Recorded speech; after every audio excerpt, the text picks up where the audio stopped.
आज भी लोग कह देते हैं कि भगवान के 16,100 रानियाँ थी तो फिर वो प्रेमी कैसे हो सकते हैं। मुझे लगता है कि शायद उन्होंने कृष्ण को पढ़ा ही नहीं, वो सिर्फ भ्रांतियाँ हैं। नमस्कार सभी को। आज मैं श्री कृष्ण के जीवन पर कविता पढ़ने आया हूँ। जैसे हमारे मध्यकालीन के जितने भी कवि हुए हैं, उन्होंने अगर कृष्ण के संदर्भ में कई बात की है तो वो प्रेम के संदर्भ में की है। पर आज मैं कृष्ण के एक दूसरे पहलू पर भी बात करूँगा, जो है कृष्ण की वीरता, युद्ध और क्रोध। क्योंकि जिस अर्जुन ने अपने गांडीव को धर दिया था, तो भगवान ने अपने गीता ज्ञान से उनसे गांडीव उठवा दिया था। तो यार वो वीर कैसे नहीं होंगे, वो क्रोधी कैसे नहीं होंगे। और हमें ये बात हमेशा से याद रखनी चाहिए कि भगवान अगर एक हाथ में मुरली रखते हैं तो दूसरे ही हाथ में सुदर्शन चक्र भी रखते हैं। और आज मैं उसी सुदर्शन चक्र की बात करूंगा कि करके अत्याचार प्रजा पर भरने लगा जब अपना कोष, कि करके अत्याचार प्रजा पर भरने लगा जब अपना कोष, अंबर अनंत के गर्जन ने तब किया था जन्म उद्घोष, कि वासुदेव का पुत्र 8वां जब इस संसार में आएगा, कंस तेरा अस्तित्व धरा पर तार तार हो जाएगा। अरे कंस, तेरे हर कुकर्मों का दंड तुझे पाना होगा, अपने भगिने के हाथों मर यमलोकपुरी जाना होगा। और देवकी के पावन गर्भ से जब त्रिलोकी का अवतार हुआ, कि देवकी के पावन गर्भ से जब त्रिलोकी का अवतार हुआ, टूट गए सारे बंधन और धूमिल कारागार हुआ। तीर कटारे लेकर जो पहरेदारी पर थे खड़े हुए, प्रभु कृपा से वो सब भी थे धरती पे मूर्छित पड़े हुए। और क्षीर सागर के स्वामी को आज यमुना पार कराने को। आप सबके ज्ञान को थोड़ा सा दुरुस्त करना चाहूँगा कि भगवान नारायण जो हैं वो क्षीर सागर में वास करते हैं, कि क्षीर सागर के स्वामी को आज यमुना पार कराने को निकल पड़े थे वासुदेव कृष्ण को गोकुल पहुँचाने को। और सज खड़ी थी यमुना भी आज कृष्ण के दर्शन पाने को, छूकर प्रभु के दिव्य चरण स्वयं चरणामृत बन जाने को। इसी लालसा में यमुना ने अपना वेग बढ़ाया था, कि इसी लालसा में यमुना ने अपना वेग बढ़ाया था। जल का स्तर बढ़ करके वासुदेव के मुख तक को आया था।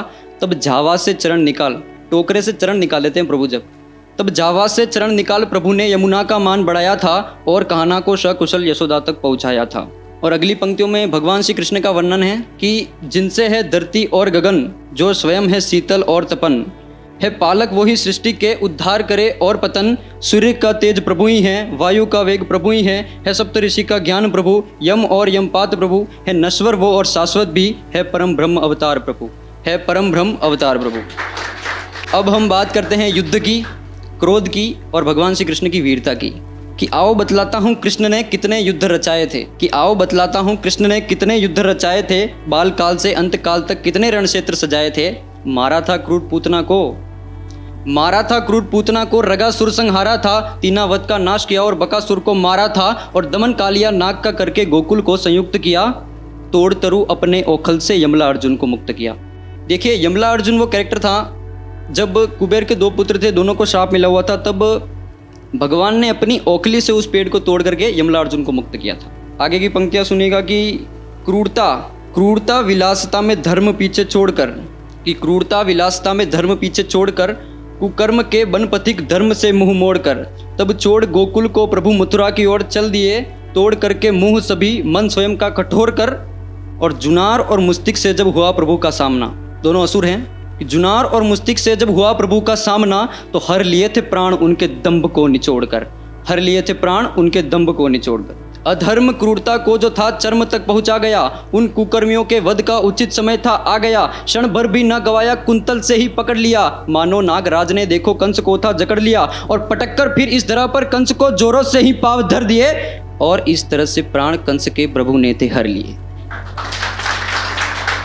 और नरका आधा क्या जरासन, नरकासुर वह व्यक्ति था जिसने 16,100 दासियों को जबरन अपने अधीन कर रखा था।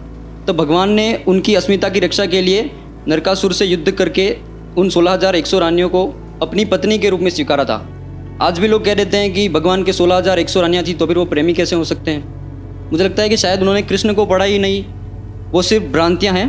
कि नरका आधा क्या जरासन, पराजित हुए बैरी सभी, मायापति के सामने टिक सकता है कोई कभी। और युद्ध की लालसा में पौंड्रक भी आया था कभी, पर प्रभु की इच्छा मात्र से हुआ ध्वस्त था वो तभी। और वरदान पर करके गुमान, सिद्ध करने स्वार्थ को, काल्यवन ललकार रहा कृष्ण के पुरुषार्थ को। देखिए, काल्यवन वो कैरेक्टर था जिसे भगवान शंकर का वरदान प्राप्त था कि वो अस्त्र से मर सकता था, ना ही शस्त्रों से मर सकता था। स्वयं भगवान भी उसे नहीं मार सकते थे। उसका वध हो सकता था किसी ऋषि के तपोबल और ताप से, और वो ऋषि थे राजा मुचकुंद, जो कि इंद्र के आशीर्वाद से एक गुफा में विश्राम कर रहे थे। तब भगवान नारायण का काम यह था कि उस असुर को गुफा तक पहुंचाना था, कि वरदान पर करके गुमान सिद्ध करने स्वार्थ को, काल्यवन ललकार रहा कृष्ण के पुरुषार्थ को। अस्त्र शस्त्र से नहीं न बल अतुल अखंड से, वध ना संभव था यवन का गदा ढाल और कोदंड से। तब भगा थकाकर यवन को ले गुफा तक आ गए, मायापति के माया के चारों ओर थे बादल छा गए।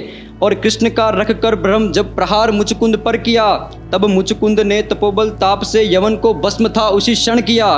तत्पश्चात मुचकुंद ने प्रभु के दिव्य दर्शन पाए थे, और यह लीला रचकर लीलाधर रणछोड़ फिर कहलाए थे। भगवान का दूसरा नाम रणछोड़ भी है, वहीं से रणछोड़ उनको कलेक्टर का नाम मिलता है। अंतिम पंक्तियां सुनाता हूँ कि 16 कला और 64 विद्याओं से परिपूर्ण थे। भगवान नारायण 16 कला और 64 विद्या जानते थे, अर्थात वो संपूर्ण रूप थे वो नारायण का। राम जी नहीं थे, राम जी के पास 12 कला ही थी। 16 कला और 64 विद्याओं से परिपूर्ण थे, अवतार थे, त्रिलोकी रूप के संपूर्ण थे। तप वही है तपोबल ऋषि का ध्यान भी, कुरुक्षेत्र से उपजा गीता ज्ञान भी है, अतुल उपदेश चेतन और कीर्तिमान है। जगत गुरु जय दामोदर कण कण में विद्यमान है। जगत गुरु जय दामोदर कण कण में विद्यमान। धन्यवाद, बहुत बहुत शुक्रिया।